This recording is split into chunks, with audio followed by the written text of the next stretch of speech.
बिस्मिल्लाहिर्रहमानिर्रहीम। अस्सलाम वालेकुम। डॉक्टर नवीद हेल्थ केयर में आप लोगों को खुश आमदीद। उम्मीद है आप सब लोग खैरियत से होंगे। आज का हमारा प्रोग्राम दिमागी कमज़ोरी, हाफजा की कमज़ोरी, कम सुनाई देना और इसके अलावा डस्ट एलर्जी पर है। डस्ट एलर्जी आजकल बहुत कॉमन प्रॉब्लम है। इसके अलावा ये नुस्खा दायमी नज़ला ज़ुकाम और केरा में भी बहुत मुफीद है। नज़ला ज़ुकाम के अलावा छींकों का आना, गले की खराश और खांसी में भी ये नुस्खा काम करेगा। और इस नुस्खा की खूबी ये है कि इसको आप हर मौसम में इस्तेमाल कर सकते हैं और हर उम्र का फ़र्द इसे इस्तेमाल कर सकता है।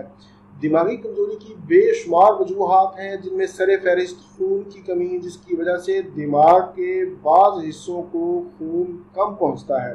दिमागी मेहनत, बहुत ज़्यादा कंप्यूटर, लैपटॉप और मोबाइल का इस्तेमाल, ये भी आजकल आप जानते हैं बहुत आम है। इसके अलावा नज़ला ज़ुकाम या फिर दायमी कब्ज़ भी दिमागी कमज़ोरी का बायस बनती है। अच्छा, दिमागी कमज़ोरी की वजह से होता क्या है, मैं आपको अलामात बताता हूँ।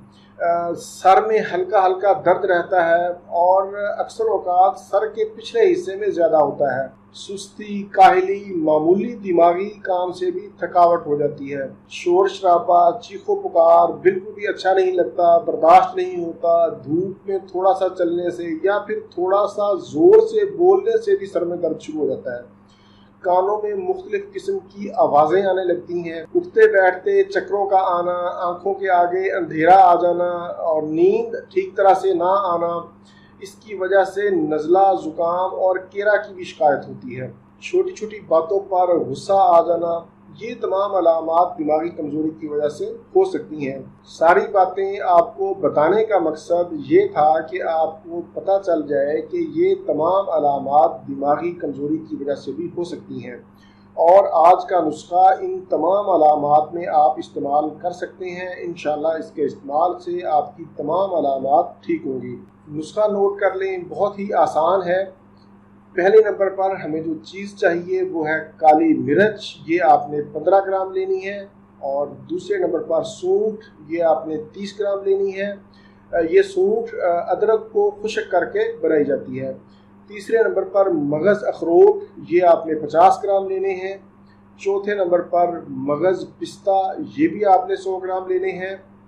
पाँचवें नंबर पर मगज़ बादाम, ये भी आपने 100 ग्राम लेने हैं। और आखिरी चीज़ है मिश्री, ये आपने 300 ग्राम लेनी है। बनाने का तरीका सुन लें। तमाम चीज़ों को लेकर साफ़ कर लें, इन्हें कूट लें, पाउडर बना लें, सफ़ूफ बना लें।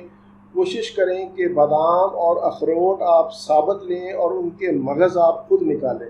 अगर मगज़ आप खुद निकालेंगे तो इंशाल्लाह उसका ज़्यादा फ़ायदा होगा।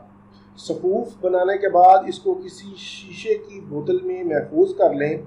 इस्तेमाल का तरीका ये है कि सुबह निहार में 1 चम्मच बड़ा खाने वाला तकरीबन 10 ग्राम, इसको आप दूध या पानी के साथ खाएंगे और नाश्ता आप 30 से 40 मिनट के बाद करेंगे। जैसा कि मैंने पहले बताया कि इस नुस्खा को घर के सभी अफराद इस्तेमाल कर सकते हैं। ये बहुत अच्छा टॉनिक है। अगर बच्चों को आप ये इस्तेमाल करवाना चाहें तो उन्हें आप छोटा चाय वाला 1 चम्मच इस्तेमाल करवा सकते हैं। शुगर के मरीज़ भी इस नुस्खा को इस्तेमाल कर सकते हैं, लेकिन वो इसमें मिश्री ना डालें, वो बग़ैर मिश्री के ही इस्तेमाल करें। इसको आपने कम से कम 1 माह ज़रूर इस्तेमाल करना है और 3 माह के मुसलसल इस्तेमाल से इंशाल्लाह आपकी दिमागी कमज़ोरी, आपकी नज़र की कमज़ोरी ठीक होगी, नज़ला ज़ुकाम और छींकों का ख़ात्मा होगा। ये था मेरा आज का मालूमाती प्रोग्राम से मुतल्लिक अपनी कीमती राय का इजहार ज़रूर किया करें।